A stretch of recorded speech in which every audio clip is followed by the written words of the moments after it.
This is Scott and Dominica from Don't Forget to Pack the Kids on YouTube, and we're continuing to talk about cars while traveling.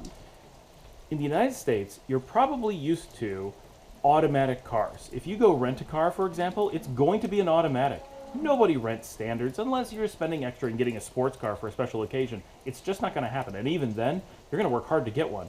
Go to most places in the world and you're going to get exactly the opposite. Automatic cars, especially in Europe, are unheard of. You go to a rental place, they won't even have the offering. You can't ask for a special case. You can't ask for them to get one ahead of time. They don't have access to them.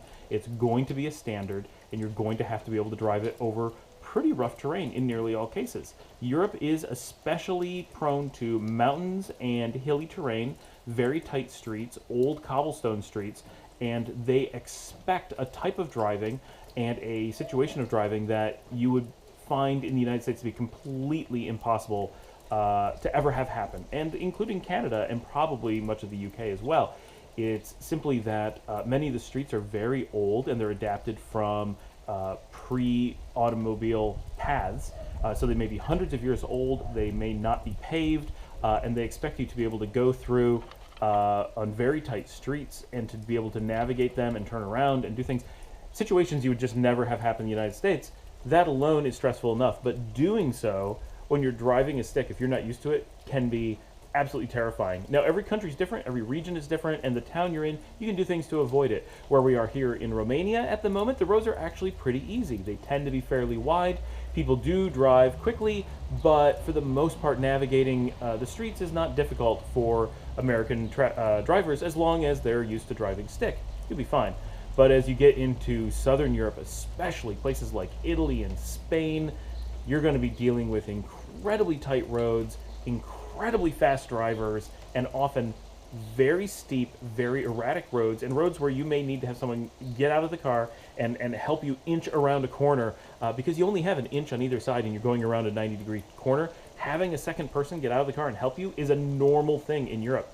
You will find people parking in their own garages need to have someone who gets out and helps them back into their garage because the spaces are so tight. It's just a daily thing for a lot of people. Now, of course, if you live in a big city and you have a big parking garage, you probably won't have to deal with that too much, although the spaces are still going to be tighter than you're used to in the United States. The turns are still sharper.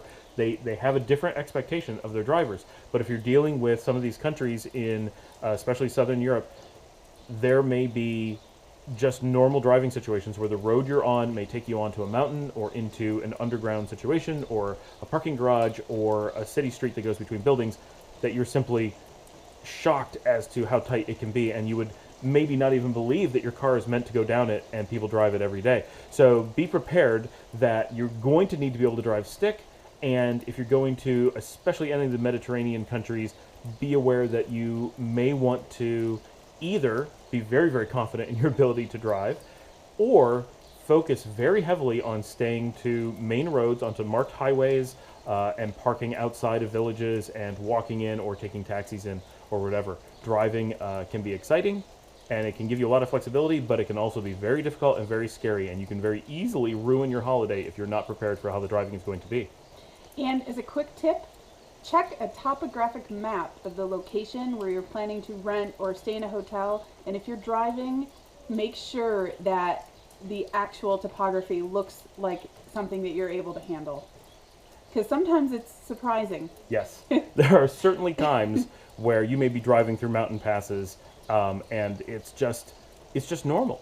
The accepted driving behaviors in much of the world are just different than in the United States.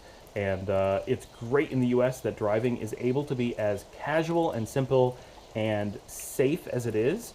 And in Europe, they just have different expectations, and you have to accept that to be able to drive here safely. So this is Scott and Domenico with Don't Forget to PackTheKids.com. We hope that this travel tip was helpful for you, and we sure hope it doesn't discourage you. Driving in Europe can be very rewarding. Come on over, do some practicing at home with the stick, and maybe practice driving a very small car and handling it on mountain roads if you can find some before coming over. But be sure to come over and explore Europe. Don't be too afraid of the cars. Just plan ahead. Thanks. Leave a like and subscribe, and if you have any comments or questions, leave them below.